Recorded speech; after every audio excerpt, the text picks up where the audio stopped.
Today, we're entering 5 exabytes of data into the stream every day. That is exactly the amount of information that we entered in from the dawn of mankind until the end of 2003. And we're doing that every day. And the rate at which that is occurring is also increasing. That was 2005. So every day, the number of exabytes that we're entering into the information stream is getting bigger and bigger, right? So this is part of the larger phenomenon. And that's also clearly observable. Boom, boom, boom, boom, boom, boom. What's up, everybody? You're listening to the Hustle and Flowchart podcast with your boys, Matt Wolf and Joe Fier. Check it. Yo. Hey, what's happening? Not much. Just got off one of my favorite interviews we've done to date. You still sound so docile and like, hey, I'm like, dude, what the heck? No, it was good. It was a really, really good interview. I'm pumped on it. I actually want to go back. So just to give some context, we started reading a report. I got about a third of the way through the report, and then I had to stop reading the report to come do this interview. But this interview is the person who wrote the report. So it was kind of convenient. Yeah. Yes. And this report we're speaking about is called Your Roadmap to Money in 2020, A Cautionary Tale of Hope. And it's by Mark Joyner. And that is our guest also. He's our guest today. And we actually did videos. So if you hear some references to video and his whiteboard, he actually drew some graphs and all that stuff. Just know there's a video, and we'll aim to put it in the show notes and share it around and all that. But wow, dude.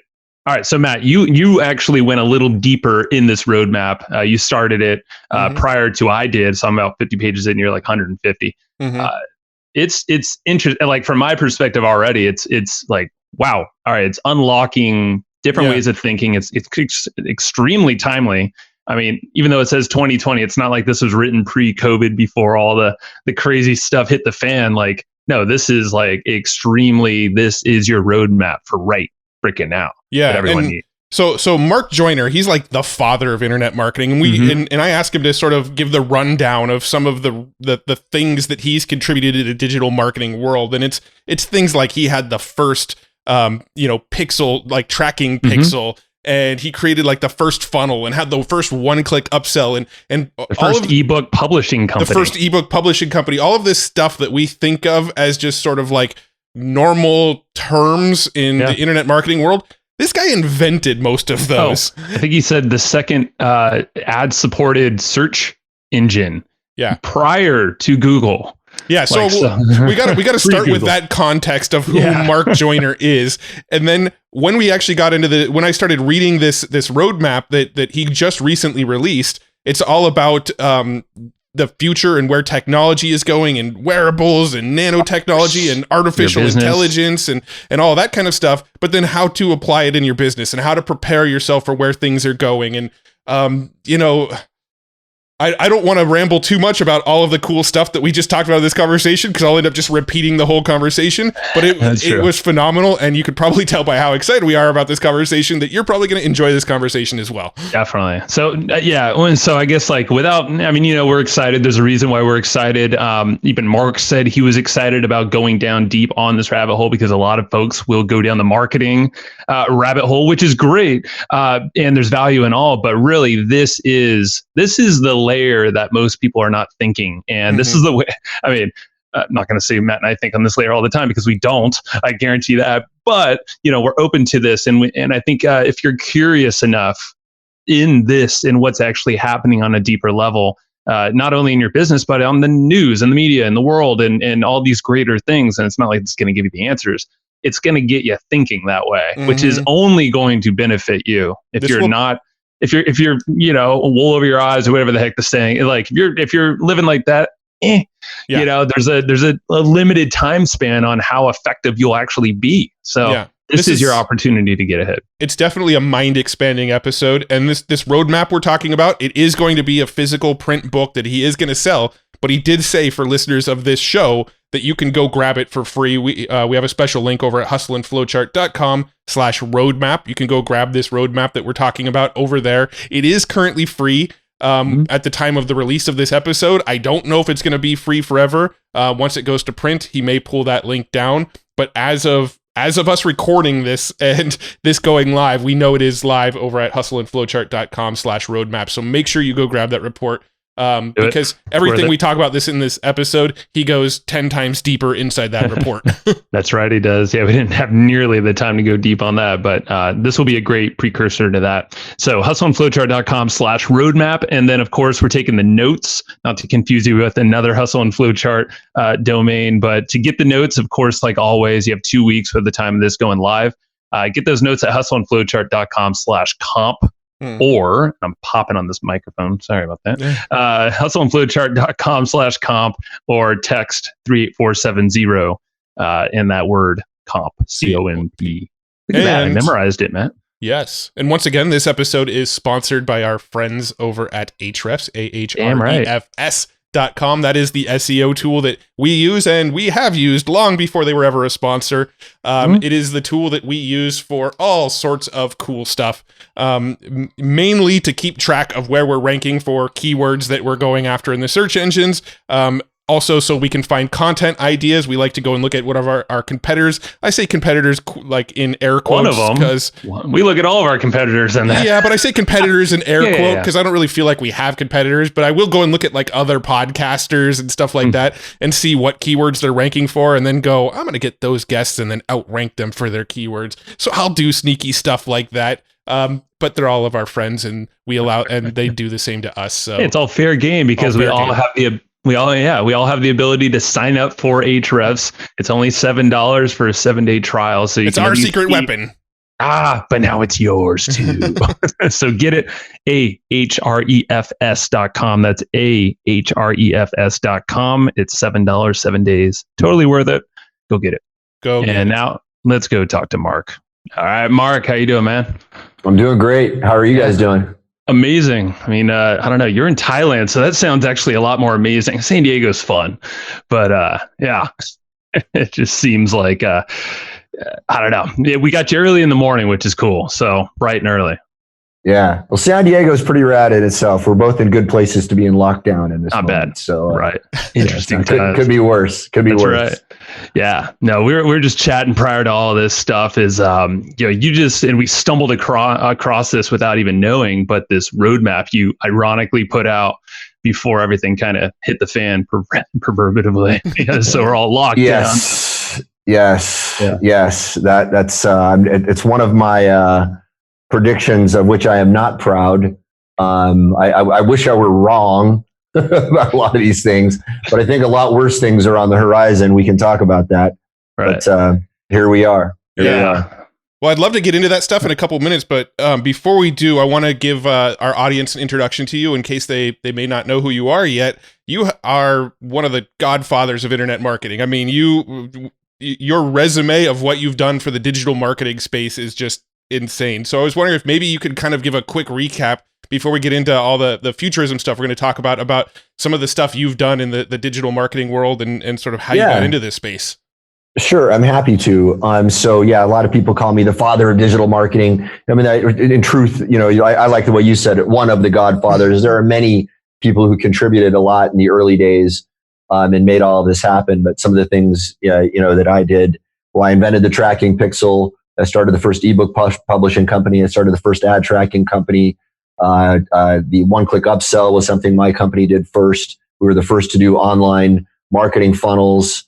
We started the first viral traffic building service, and a bunch of other stuff. But those are some of the highlights. Yeah. Some of the things these are all things now. It's funny. A lot of the stuff back, when we were talking pre-show, I was talking about how I have sort of a history of being lambasted for some of my future predictions and inventions. Back in the early days, when I started the first ebook publishing company, there were, the tech press was like, nobody's going to read ebooks. They were talking about how stupid it was. And now ebooks outsell print books. Yeah. Amazon. And then right. and then the tracking pixel, a lot of people were just like, well, nobody's going to use this. This is stupid, and now of course, billions of dollars of transactions every day. At Facebook, I'm waiting for my royalty check. I was going to say Facebook, Google, come on. I know, right? Well, it's funny, some people say, don't you regret not patenting all that stuff? And it's funny, actually, I'm kind of cool with it, because if I had patented it, what would have happened was they would have just rebranded it as something else. They would have had better lawyers, and I wouldn't have been able to get any credit. Now they're calling it the stuff I called it. And I'm like, fine, that's just great for me. It's just good PR. So worked out all right. That's good. Yeah. And I mean, they probably would have drained you a lot of time, energy, and money. That's not fun. Yeah, it's not fun. Yeah. I've been relatively lawsuit free my entire business career, and I would like to keep it that way. That's right. Yeah. Yeah. Now, and now with the futurism type stuff. So, you've done, well, I guess kind of jumping ahead there. So you did all the internet stuff. So what was your core business back then when you were kind of inventing these things that now are just kind of taken for granted? Well, what's funny is when I first started doing it, I was actually serving in the U.S. military. A lot of people don't realize, when I started doing this, I was actually in the military intelligence community, but I never told anybody online that I was actually a soldier. Well, it's a great story, though. It is a great story. I can tell it now, but back then I didn't want to, because I didn't want there to be any conflict of interest, and it was kind of tricky to navigate, especially having a security clearance and all of that. There was all kinds of weird things that I had to do. But the first business that I started, I was actually selling stuff. This is the first sort of digital marketing business. I was selling a how to get free language training from the government program, because that's what I did. I mean, in the intelligence community, the government gave me free language training. I learned the Korean language of all things for free. My recruiter told me I could pick my language, which is total bullshit. They lie to you. They all lie to you. And I was like, oh, I get to meet all the French girls. Yeah. No disappointments at all about Koreans. I was very, very, ultimately I was quite happy about that. Anyway, I sold that on bulletin board services before the internet really blew up. Mm-hmm. I don't know if you guys know what these BBS things were, but you'd have to dial in. You guys know about that? Yeah. Yeah, it's sort of like, it's one of these old, stories of, ancient internet lore, they're still out there. Right. But usually you dial into one and it would be one thing. But there was a bit of virality there, because people would spread things around across these different bulletin board services. And then before that, I had a lot of entrepreneurial stuff that I did as a kid, most of it legal. And then later, when the internet came around, one of my biggest hits was a website that was all about what we call biohacking now. Mm-hmm. There was a website called Hot Rod Your Head, and it was about, different ways to improve your intelligence, increase your lifespan, improve your human performance, and all of that. And there was really back then, there was no playbook for online marketing, right? Mm. But, people kept coming to me. They're like, man, we're seeing you do so well on the internet. Can you teach us what you're doing? And then finally I was like, man, maybe there's a business to this. Maybe I should start. So I started signing my emails off as internet marketing guru, right? And then people are like, oh, you're like the internet marketing guru guy. So I kind of like was the guy for the longest time. Out there. And then there were a few others out there too, back in the early days, like, Corey Rudel and, Mike Enlow and guys like that, were doing it too.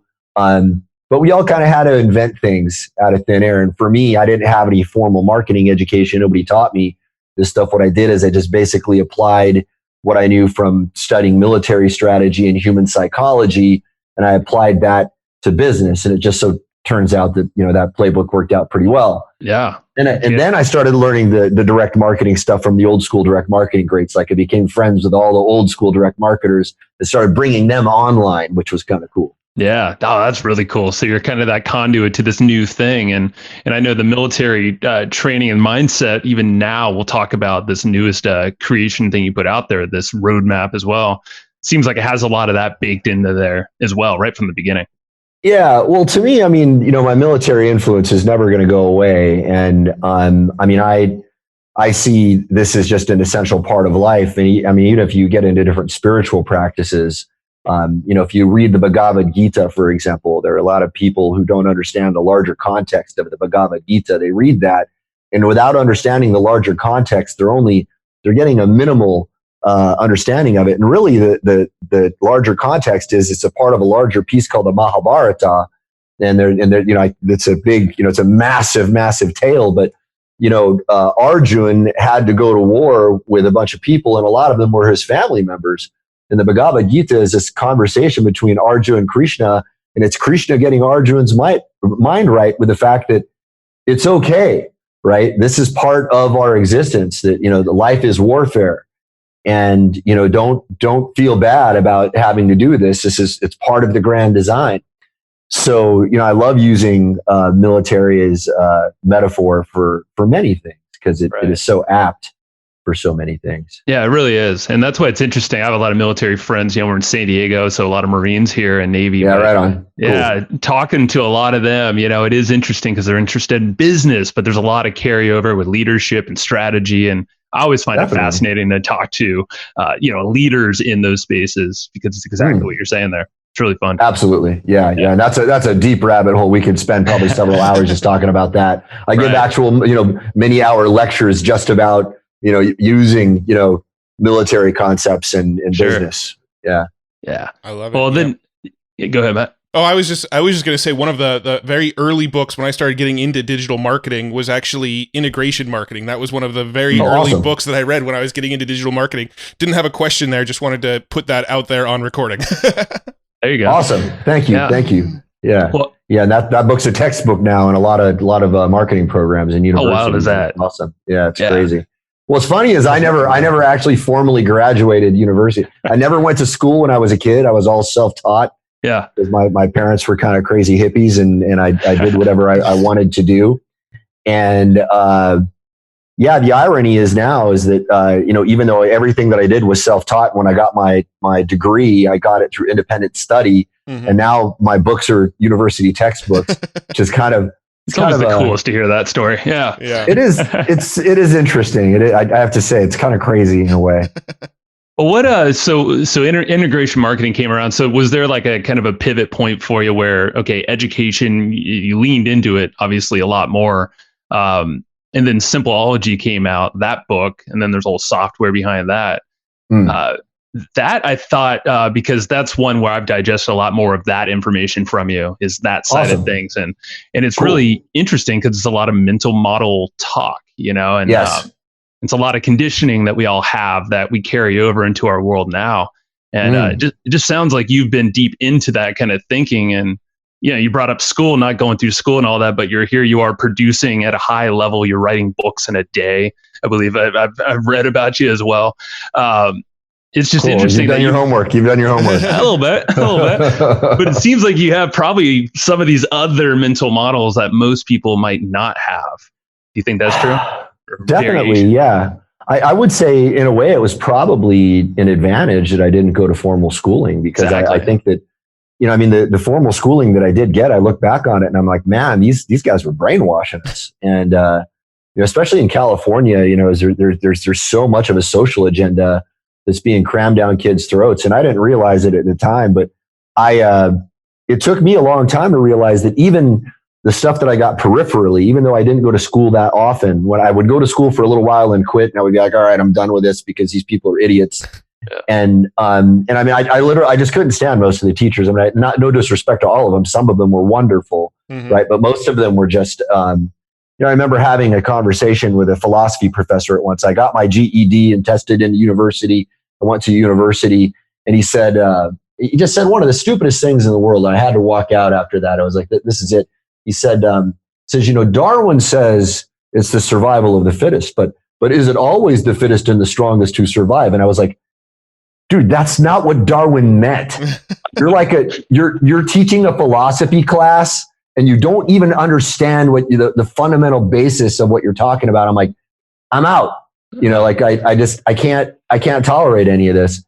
So, but the little interactions I did have in school, I look back on it now and I realize that it took me years to kind of undo some of the subtle conditioning that was there, and the subtle conditioning that I got passively from my friends, because all of my friends were being conditioned in a certain way. And I realize now, I know that so much of what people believe to be true is believed because of conditioning. And I think that conditioning happens in many, many different ways. And being a veteran of the military intelligence community, I can tell you authoritatively now that, most of the media you consume is influenced by many things. and this is a lot of people are like, oh no, it sounds like all conspiracy theory stuff. No, man, you can validate this. This is a fact. All the way from, product placement by corporations to interest groups and intelligence agencies and governments, deliberately planting messages into media. And it's all forms of media. And if anybody, hears this and they think, oh, that just can't be true. Well, do a little digging and you'll find out that through the Freedom of Information Act, a lot of this has been declassified and it's just a fact. And, I've done consultation for corporations who do product placement, in entertainment. It's a thing. And the problem is that people are not aware of it. So there are all of these sources of conditioning that we're exposed to. But when you're not aware that it's conditioning, when you're consuming it as if the surface level of the information that's being presented to you is reality, then all of the conditioning goes right into your unconscious mind and you don't even know to question it. So it's a very, very difficult thing for people to navigate. And this is why I spend a lot of my time helping to make people aware of this kind of thing, because I think it's sort of like a foundational thing that you got to know as a human being to actually function properly in the world today. Right. And I heard some stat lately that 85% of people, I don't know if it was the US or in the world, have the attention right there on the news. It's the media, it's all during this COVID kind of time. Oh, yeah. It's wild. Yeah. That is a lot of conditioning happening right now. So times are never going to be like they were just, 3 months ago.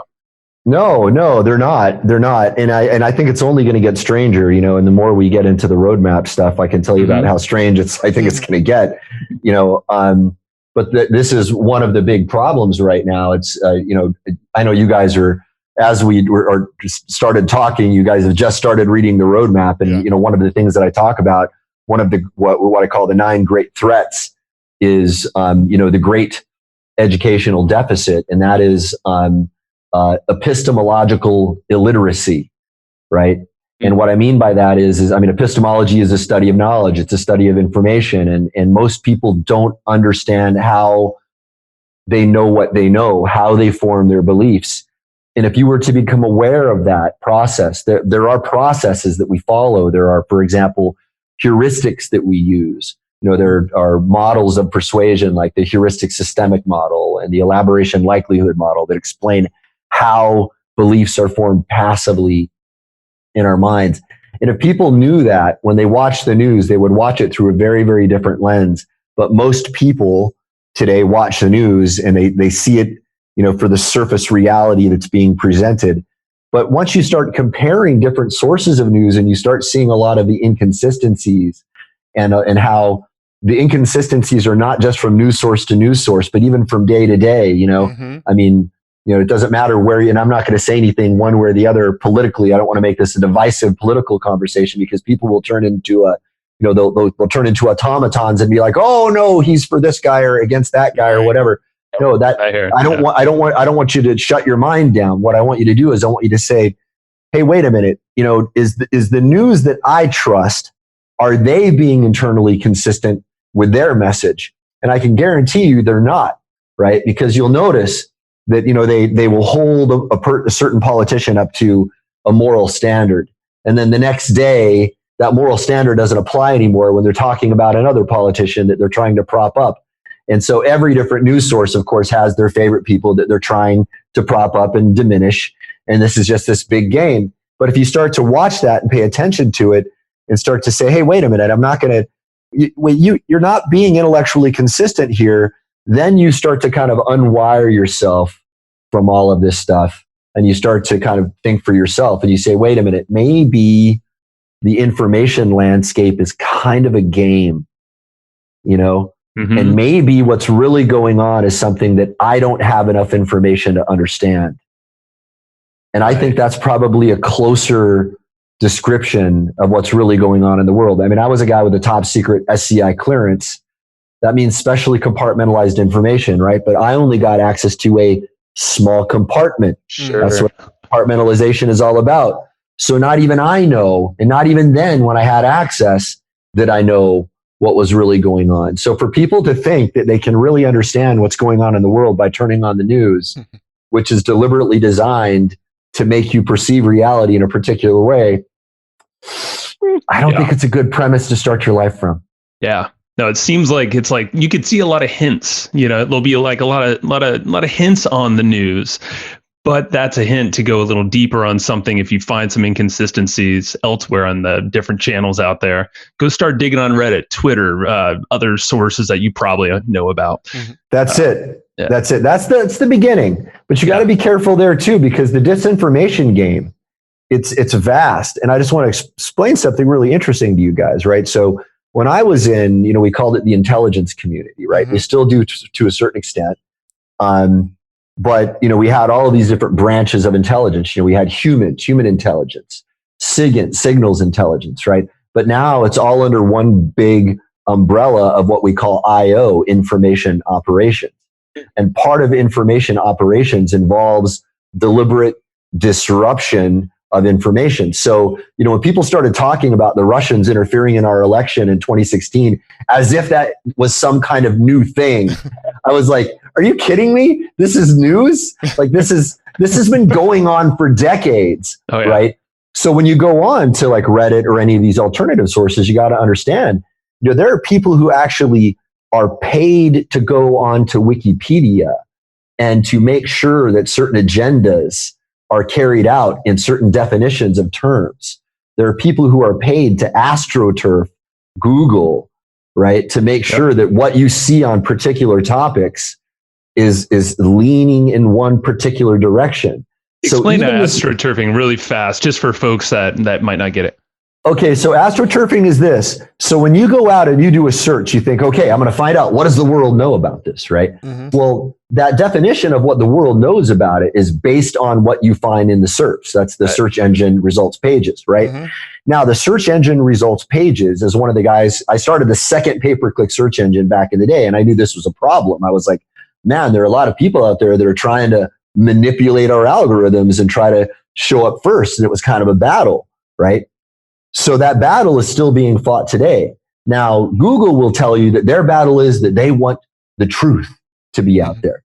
And there's a lot of information out there now to show that that's not actually true. That Google actually has a pretty clearly defined political agenda, and that they actually will slant information in particular directions. So the notion of astroturfing is to say, all right, let me dominate the information landscape. Let me dominate Google. Let me dominate YouTube. Let me dominate Facebook, so that whenever somebody looks up a topic like GMOs, for example, that all they're going to find is GMOs are safe. All of the scientists say that GMOs are safe. Anybody who questions GMOs are crazy conspiracy theorists. That's just cuckoo for Cocoa Puffs if you question that, right? And that's what you're going to find everywhere. Now, however you feel about GMOs, that's your own opinion. But what I would tell you is that is a very heavily astroturfed topic, because there are a lot. Say again now. I just said Monsanto. Monsanto clearly has some financial interest in making you think GMOs are all right. Right. Yeah. So anyway, I hope that leads people to start going down the rabbit hole and say, so how did I form my opinion? So what is your approach? Let's say you want to go down a rabbit hole on a specific topic. Where do you go? How do you compare sources? Like what does your process look like? It's hard, man. It's hard now, and it's getting harder. What I do is, the same way that we handled information when we were in the intelligence community, right? So basically, you deal with packages of information. And an intelligence package is going to have multiple corroborating sources. So before you say, hey, you know what, we're going to lob a bomb on this particular target, we want to make really, really sure that we're not blowing up a schoolyard full of kids, and there are a lot of people who take that very, very seriously. And when we get that wrong, people hear about it, and we do get it wrong. So multiple corroborating sources is one thing, but you have to go a little bit deeper than that now, because you can get multiple corroborating sources now that are all extremely well coordinated. And and I'm going to say something that I know a lot of people are going to go, oh, this is just too crazy to believe. Well, I believe that a lot of the information that you're presented right now is actually extremely well coordinated. And then there are people who will say it's not possible to coordinate information on that mass scale. And I will tell you right now that it's actually very possible. And it's actually super easy, right? Mm-hmm. So, and here's how it works. You don't have to have everybody in on a conspiracy to pull off a conspiracy of getting people to believe a particular truth. What you have to have is you have to have access to choke points, right? So for example, let's say one choke point is one media source or one, search source or whatever. You have to have access to individual people who can make the right decisions. Now, how do you have access to those people? You get leverage on them. I mean, this is how the intelligence game is played. Mm-hmm. The intelligence game is played by getting leverage on individual people, right? So, for example, many people hypothesize right now that Jeffrey Epstein's entire reason for existence was to gain leverage on people in power. Because, if you had videotapes of people performing acts of pedophilia, that's a lot of leverage. Right. You could get a lot of politicians to vote a lot of certain ways. Well, there are a lot of other ways to gain leverage. There are people with vices. There are people with debts. There are people who care about their family members. And if you threaten their family members, like, hey, you report the news this way, or we're going to do X, Y, and Z. And there are different layers of this. And again, this is, a lot of people who aren't familiar with the way the intelligence community actually operates are going to hear that. And they're going to go, oh, that's just all nonsense. No, that's actually how things kind of work. Yeah. Right. That's a game that's been played for thousands of years behind the scenes. And if you go all the way back to the art of war, even Sun Tzu talks about the use of spies, and he talks about these very things. So the way I go about looking at information right now is it has to be multi-layered, right? So instead of looking at trying to find multiple sources, because I know that those multiple sources may corroborate the same bullshit, mm-hmm. then what I have to find out is okay, well, what are the people that are likely to be lying to me saying, right? And then I'll start out with that and I'll say, okay, why do they want me to believe this? Why do they want me to believe this? And then I might go look at some alternative sources, but tentatively, because a lot of the alternative sources turn out to be total bullshit too. Mm-hmm. There are fake alternative news sources out there that are deliberately planted on the internet mm-hmm. to confuse you, to send you down wrong rabbit holes. So you've kind of got to just gather as large a swath of information as you can, and then, use what Robert Greene talked about in the 50th law. In the 50th law, 50 Cent said you got to have the hustler's eye. And the hustler's eye was seeing things as they really are. What can you actually know? So for example, in the COVID situation right now, there are things we can and can't know. We can't really know the number of deaths. We can't really know the number of people that are infected. We know now that there are doctors out there who are being pressured to mark deaths down as COVID, right? I don't know if we can really know the reality of this virus, but what we can know is that we're on lockdown right now in a lot of places. Mm-hmm. And we can know that there are a lot of people who want us to be in lockdown, and there are certain voices who are for it and who seem to be against it. And all of that could be a game too, right? So you've got to look at what's reality, and then you got to distinguish that from what people are saying. Because what people are saying can be very, very deceptive, and there can be layers upon layers of deception built into what they're saying. So I don't have any easy answers for you on this. I hate to tell you, but the problem is that with the epistemological illiteracy that we have right now, people don't know how to even begin to scratch and peel at the basic layers. They're not going to ask that basic question of like, well, what do I actually know for sure? What is observably true? And, what benefit could someone have for wanting me to believe a particular thing? And they don't have the tools for sniffing out when people are trying to persuade you in a particular direction. When you watch a lot of the news right now, a lot of what, is called news is just, is so blatantly persuasion now. Well, it's more marketing than anything from what, it's like if you want to really study marketing right now and attention and engagement with the audience, you study the news. Damn right. That's not where you're going to find it, though. That's right. That's right. That's not where you're going to find the real information. No way. But you will get a PhD level education in how to manipulate minds. Yeah. Because they are doing a damn good job of it. Yeah. I also feel like there's an element too of like, there's possibly purposely this information here, this information over here that's sort of counterintuitive to what this information over here is saying. And they're like purposely maybe trying to keep everybody a little confused and on their toes and kind of wondering what to believe. That's one of the theories. One of the theories out there is that it's like, hey, make the information landscape so inscrutable that everybody just gives up. Mm-hmm. Right. And if that's their aim, they've done a damn good job, because even for me, I mean, I think I'm one of the best equipped people on the planet to be able to discern what's going on right now. And I'm still going, I don't actually know. Yeah. I got some theories. It's not good, man. It's not good. So, but what I can say with a certain degree of confidence is that there is a game being played that is much higher than what is being presented to us on the surface. Right. I think that's kind of like the table stakes understanding that you have to have before you can really start to understand what's going on in the world. Yeah, absolutely.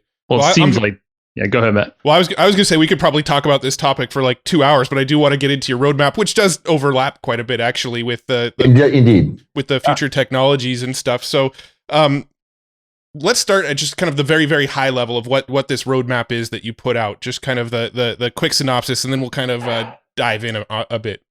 Right. Well, the basic notion here is that throughout history, we've had this phenomenon, that I call either the great halving or the great doubling, depending on how you want to look at it. Right. Mm-hmm. And it's a doubling in the rate of paradigm shifts, right? In the speed in which paradigm shifts are occurring, or it is a halving of the time in between one paradigm shift and the next. So if you were to take every paradigm shifting discovery or invention and map it out on a timeline, what you would see is, hopefully you can see this here, is you would see, an exponential growth curve, right? It's been kind of increasing, but as exponents do, they get to a point where they suddenly start to shoot up, right? And we're kind of right here right now. We're at the point where it's gonna start shooting up so fast that like every day in one industry or another, we're experiencing a paradigm shift. And there are guys talking about this, like, Ray Kurzweil and the singularity movement talks about this, but they talk about it from a very different lens than I do. Their lens is like, hey, it's going to usher in this wonderful world of ultimate abundance and everything is going to be wonderful. And I'm like, I'm not so sure, guys. I'm not so sure. You're an optimist too, I heard. I am actually an optimist. I'm a total optimist. Well, shit, we're all screwed then. We're not screwed. No, we're not screwed.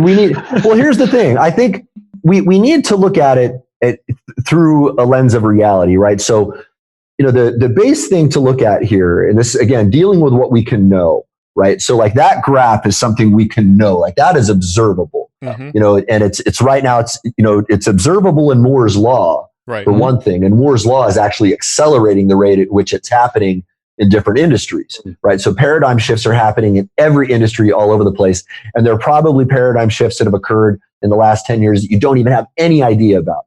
That's how vast the information landscape is right now. And that's another phenomenon, by the way, that I call the complexity gap. There's another exponential curve, and that is the rate at which information is being entered into the stream. And the complexity gap is the gap in between how much information you can process consciously, which is only about 7 bits of data, right? In 2005, Eric Schmidt famously said, today we're entering 5 exabits of data into the stream every day. That is exactly the amount of information that we entered in from the dawn of mankind until the end of 2003. And we're doing that every day. And the rate at which that is occurring is also increasing. That was 2005. So every day, the number of exabytes that we're entering into the information stream is getting bigger and bigger, right? So this is part of the larger phenomenon. And that's also clearly observable. That's like, that's something that's like, we don't have to worry about this information about that. That is like an axiomatic thing we can all observe. Mhm. Another axiomatic thing we can all observe is what I call the big five phenomena. And that is that everything is getting faster, smaller, more powerful, more available, and cheaper. Mm-hmm. Now, the Kurzweils and the Diamonduses of the world are all like, see, that's what's going to bring in abundance. And I'm like, well, why do you think that's not going to happen in weapons technology? Mm-hmm. And I'll give you a couple of examples. All right. So, for example, 3D printable automatic weapons. Mm-hmm. Now, we've had that for many years now. And the government's answer was, well, we'll just make the plans illegal. And I thought, really? So how did that work out for the piracy of digital content? Yeah, look at Napster. That was happening way back in early 2000s. I mean, It was illegal back then. Yeah. And probably all three of us torrented some shit within the last couple of weeks. We did. Right? Right? Yeah. No, we'd never do that. We'd never do that. Off right? the record. Yeah. Off the record. Right? So like every I mean, that's obviously passing a law is not going to change anything. This is why I and I know I'm going to piss a lot of people off with this, and I'm at a point in my life now where I just don't care anymore. But the gun control debate is just it's so ridiculous. And it's like talking about speed regulations for horse and buggies in the flying car era. It's so absurd to talk about gun control when we have 3D printable automatic weapons now. So that's one example. People are like, well, okay, 3D printable automatic weapons, but how far can it go? Well, remember this graph, right? If technology has been growing like this and like this and like this and like this, and now it's shooting up and we're here, how many clock cycles are we away before we have 3D printable weapons of mass destruction? Seconds? Seconds? Maybe 30 minutes. Yeah, maybe 30 minutes. We're pretty damn close. Now, I'll give you a really interesting example. So 2 years ago, there was an assassination attempt on President Maduro of Venezuela using a commercial drone that was bought over the internet. So what this guy did is he bought a drone on the internet, strapped explosives to it. And he was unsuccessful, but he came really damn close. So Maduro's guards were able to deploy ballistic shields fast enough. Like they were able to size up the situation quickly enough. Like, holy shit, hey, something's going down. There's a drone here. They deployed the ballistic shields. That thing went off. If they had not deployed those ballistic shields in time, that they would have been successful. So what I'm telling you right now is that with a commercially available piece of equipment, a man came this close 2 years ago to assassinating a head of state. Okay. Now, you might think, well, with somebody like the president of the United States, he's got to have so much protection around him. So much protection. Well, here's the thing. As technology gets more and more powerful, how powerful does it have to get before a few people have technology that can rival what the government has? See, society is held together through this thing that we call the monopoly of force. The only thing that's keeping people from stabbing each other in the eyeball at the dinner table is the fact that they know that they're going to go to jail, right? Because most people are pretty irrational, Oh, yeah. And this is a fact. And and before we had a more civilized society, there was a lot more brutality in society before we had these laws. And that monopoly of force is what keeps the fabric of society together. What happens when that monopoly of force is no longer held by the governments? Not pretty. So yeah. So what I call the transition tribulation is this point we're going to get to where the war of the future is not between nation states or religions or ideologies or races or any of the traditional things that we fight about. It's going to be between fast moving technology and slow moving governments. And I don't know how this is going to shape up. It could be that at the other end of this, maybe we'll figure out some way to create a utopian society. Maybe the governments of the world right now see the writing on the wall and they're trying to usher in a dystopian totalitarian state to prevent us all from destroying each other. I wouldn't necessarily fault them if that's what they're seeing, right? Sure. But I also don't want to live in a Black Mirror totalitarian hell. Right? No. Yeah. But what I definitely think is unavoidable is that there is going to be a transition period in between now and whatever the hell we end up into, where things are going to get a lot more chaotic. And if you think that what we've seen during this COVID panic is anything, I think that's just the preview of coming attractions.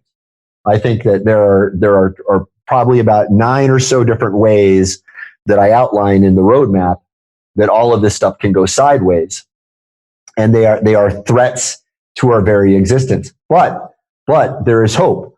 At the end of it, I was trying to tell people, like, look, all of these threats also have counters for each of the threats. And there are things that you can do as an individual to prepare yourself for this. And that's what the whole purpose of the roadmap is all about. It's not to be, a scaremonger. I don't think fear is a very resourceful or good state of mind to be in.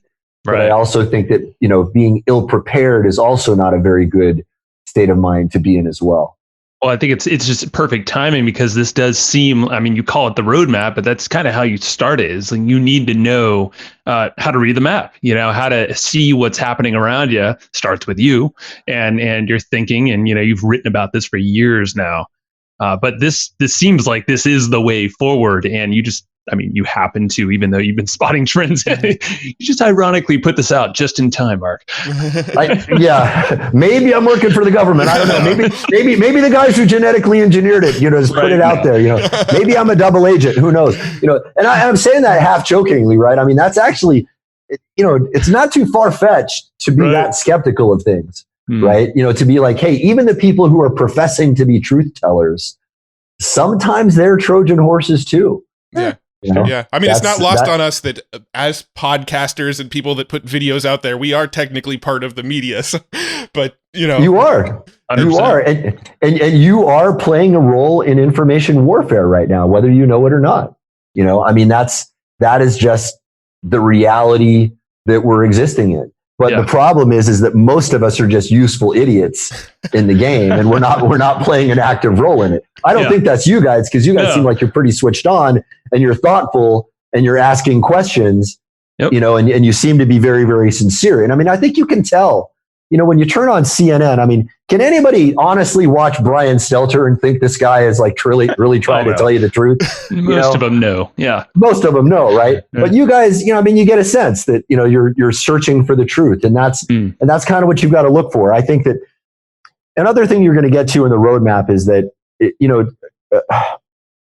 I think that there are other ways to perceive things beyond just our rational minds, And there is a lot of science now coming out saying that, there is even a second brain in the gut, and that what we can know through our gut and our heart, it sometimes is more correct than what we can know consciously. Yeah. Mm-hmm. And sometimes the things that come from our unconscious mind, which I believe, by the way, I think is an energy field. I don't think consciousness is a brain local phenomenon personally. And I think there's a lot of evidence to support that. And I think that a lot of what comes, for me, like when I wrote a couple of my books in a day, I don't feel like I wrote that stuff, to be honest with you. I feel like I downloaded that stuff. Channeled it, or downloaded somehow. I don't want to say channel. I don't want to say channel. Right? It's a little woo-woo. There you go. But it's interesting, because you just find that vein, whatever that flow is of information, and you probably percolated over time. Yeah. And by the way, that's one of the ways that I think we need to navigate this, and you've got guys like Elon Musk saying that the only way to defeat AI is to, drill a 2 millimeter hole in your cranium. And I'm like, nah, I'm cool, buddy. I'll pass. You're a smart dude, but I think maybe there are other ways to get around this. Yeah. And maybe there are latent powers inside humanity that are waiting to be untapped.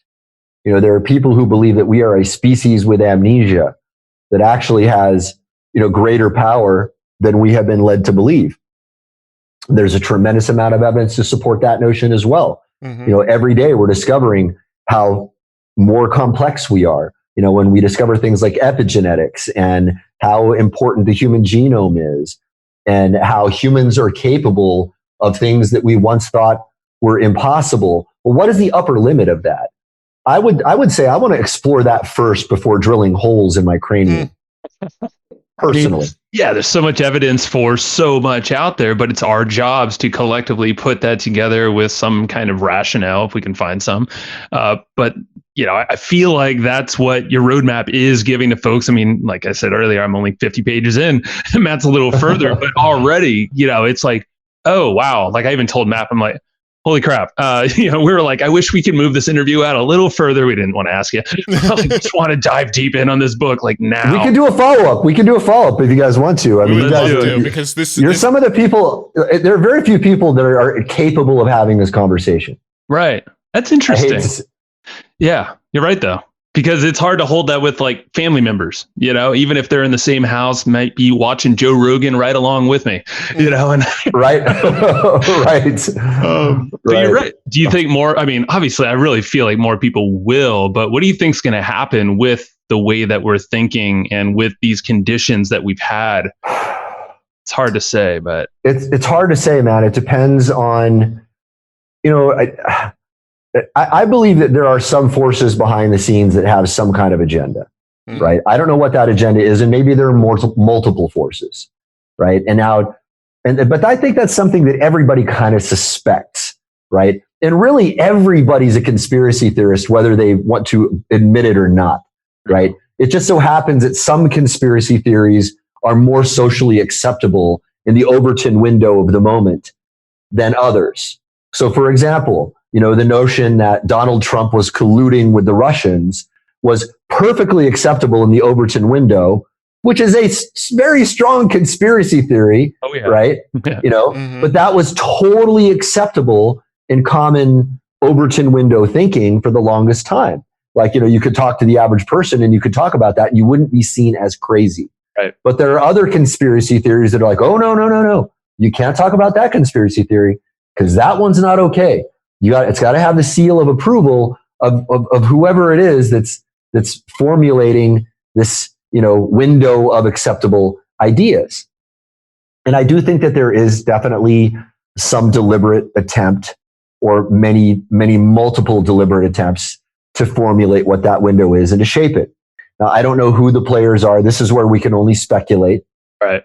And this is where I would distinguish myself from a lot of the people out there who are, hardcore conspiracy theorist people. I like to deal with things that I can know and that I can verify. Mm-hmm. Like if I'm looking at a Freedom of Information Act, declassified document, I'm like, okay. And I look at that and I say, well, maybe even that was declassified for a purpose of making us think something, but at least I've got a document. But then there are people out there who are like, 100% certain that there are aliens on Saturn, they've got these machines and that they're doing all these things. And it's like, yeah, that's a theory. How would you ever verify that? Yeah, show me how to verify that, right? So you've got to start with what can be verified, what can't be verified. But I do think that looking at the world through the lens of the notion that there are attempts to control things in certain directions, I think that's pretty axiomatic and obvious, sure. Right? There's no way that that's not possible when we have something called politics on this planet. Clearly, there are people out there trying to persuade your thinking in one direction or another. Yeah. What they ultimately want from you is a whole nother question. Yeah.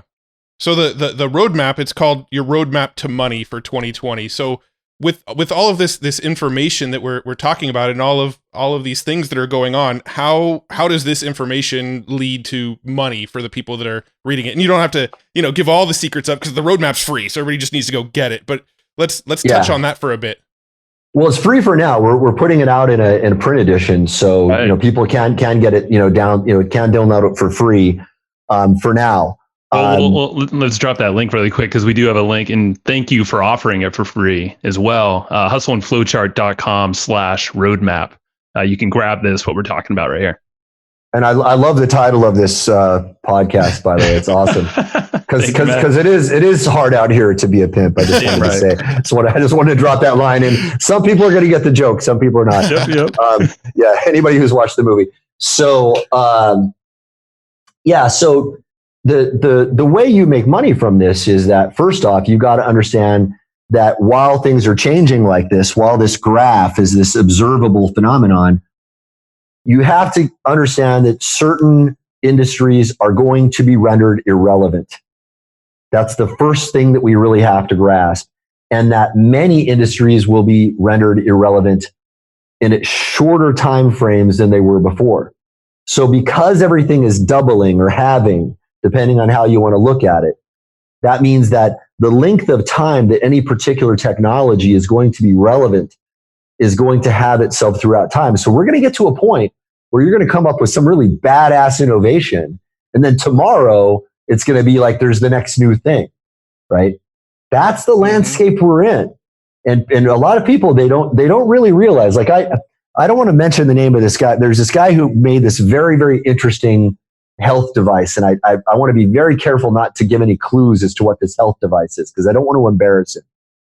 But he doesn't understand that his device is going to be rendered obsolete very soon by somebody else who's going to come out with a device that does what his does, plus 10 other things, 10 times better for half the price. And he's not planning his business based on that simple axiomatic fact. And if you're not thinking about the future of your business without that lens, you're in deep shit. You're in deep shit. I mean, that is the table stakes reality that you have to understand, right? Mm-hmm. So the second thing that we have to look at is, okay, well, if that's true, are there any industries that are going to tend to have longer staying power throughout this whole thing? And you guys just so happen to be in one of the industries that I think has a lot of staying power. And one of those industries is sources of information that are reliable.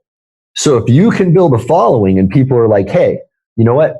Every time I listen to Matt and Joe, I know that they're not bullshitting me, right? You know, they're asking people hard questions, right? You know, you guys aren't throwing me softballs, right? You guys you're digging in to this. You really want to dig in and you really want to understand.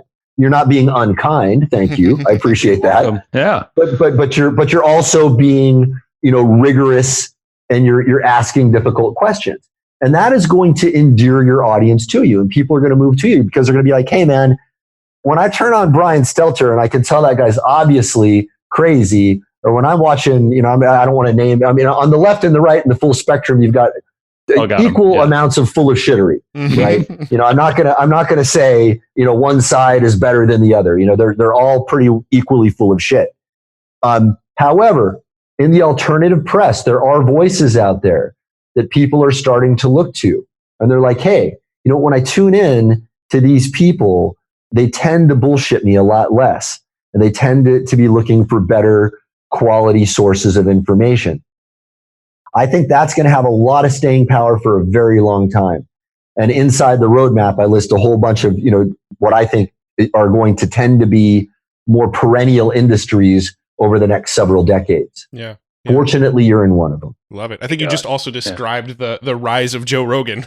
You know, the reason Joe Rogan has gotten so popular so quickly is that he just does not take shit. And when people start talking about stuff that doesn't make sense to him, he has no problem calling him on it and going deeper down. Yeah. I have to say, I mean, it's very interesting. And I'm also open to the notion that maybe, you know, Rogan is not necessarily, you know, 100%, you know, what he says he is, right? Although I love the guy. I love the fact that here's a guy who will talk about, you know, a lot of stuff that I think is really badass topics to be talking about, like MMA fighting, psychedelics, and UFOs, and, you know, all sorts of random, you know, and also alternative history, alternative science. He's not afraid to bring those topics up and have very, very deep conversations. And he was also not afraid to challenge Jack Dorsey, right? You know, with their censorship. And I think he did a wonderful job. Now, some people say that he was being a little too softball, you know, in that interview. And I think it's probably some truth to that, because in some parts it was like, come on, man, you could have been a little harder, because Tim Pool kind of had him dead to rights in so many cases. But I tell you what, the lady that Jack Dorsey brought on was such a brilliant spin doctor. You know, there was even one point, you know, where she was like, okay, well, clearly I don't have anything to say to that. And she says, you know what? Well, thank you for your feedback. You know, I was realizing, okay, you handled that perfectly. That was like, you're a genius PR agent, because you know that there's absolutely nothing you can say now in response to what he just said. But you also know that you're not going to do jack shit about what he just said either. You're better off staying right there. Yeah. You're better off staying right there. It was absolutely brilliant. So Rogan is interesting, but he's one of the ones I'll tune into because I tend to get better quality information from Joe's stuff than I will get from other locations. Yeah, for sure. And I mean, the sort of investment implications of all of this stuff you're talking about are pretty huge as well. You were talking about something that, I sort of vaguely heard about with the graphene, the sort of nanomaterial where they're going to have like computers that you can like roll up and stick in your pocket and stuff. And that kind of stuff was just blowing my mind. But think about all the stuff that technology is going to make obsolete. And then also start to think about, okay, with that technology coming down the pipeline, is that going to make some of the stuff I'm doing obsolete? And also, where are the investment opportunities I can make that are going in that direction?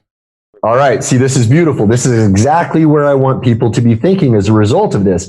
And see, here's what's awesome. So Matt and Joe, here's two very, very switched on, very intelligent dudes who are, you're not disconnected from the world. You're following trends, but you were reading about graphene and that was a surprise to you, right? And here's the thing. Graphene has been around for 20 freaking years. And graphene is but one tiny slice of the larger nanomaterial revolution. And just to let people understand how deep that gets, I mean, what I'm talking about here is the notion that the periodic table, what if there was a periodic table behind that?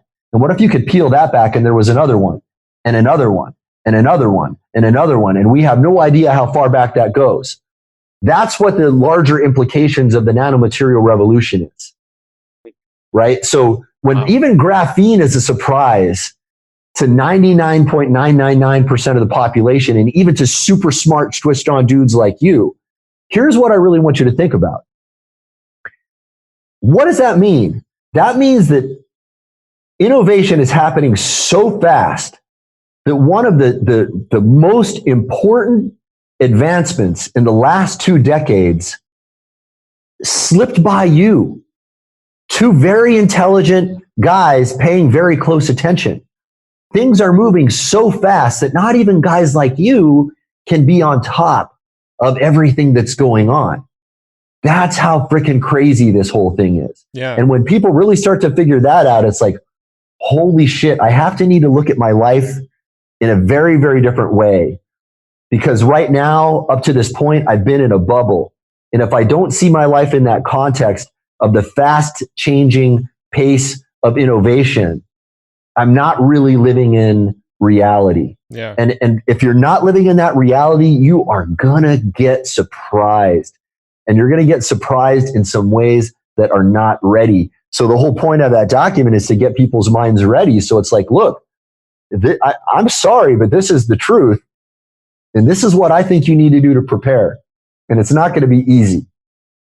It's not going to be easy. Wow. But if you don't do it, good luck. Good luck. On that note, my God, my mind's blown. I want to dig in even deeper now. Or once we wrap up here, we will, or I will. I'm going to finish that thing tonight. Of course. I didn't want to stop reading it to come do this interview. And I'm like, well, maybe I'll get some, maybe I should probably pause to go talk to the guy who wrote the thing. Oh, man. Awesome. Mark, this is, I'm going to say the link one more time, just hustleandflowchart.com/roadmap. And what are some other things you're working on outside of this? So in 2020 and beyond, what's exciting you and what are things that we should maybe look out for from you? Yeah. So for me right now, I mean, I have a 4-phase plan that I'm working on to address a lot of these problems. I can only talk about a tiny fraction of it right now. The fraction that I can talk about is educating people about this phenomenon to begin with. And then we are also growing a tribe of entrepreneurs that we're educating in this and educating in the ways of surviving in this new landscape. And when people go download that, they'll get to, get onto a masterclass that I give for free to teach people about that. And if they want to get involved in that, they can as well. That's the part that I can reveal. There's a lot more, and there's some heavier things that I've got planned that I would rather not telegraph because I would rather not have the world know about them until they happen. Makes sense. And the reason, I got to say one thing about this is going to become a real serious game real fast.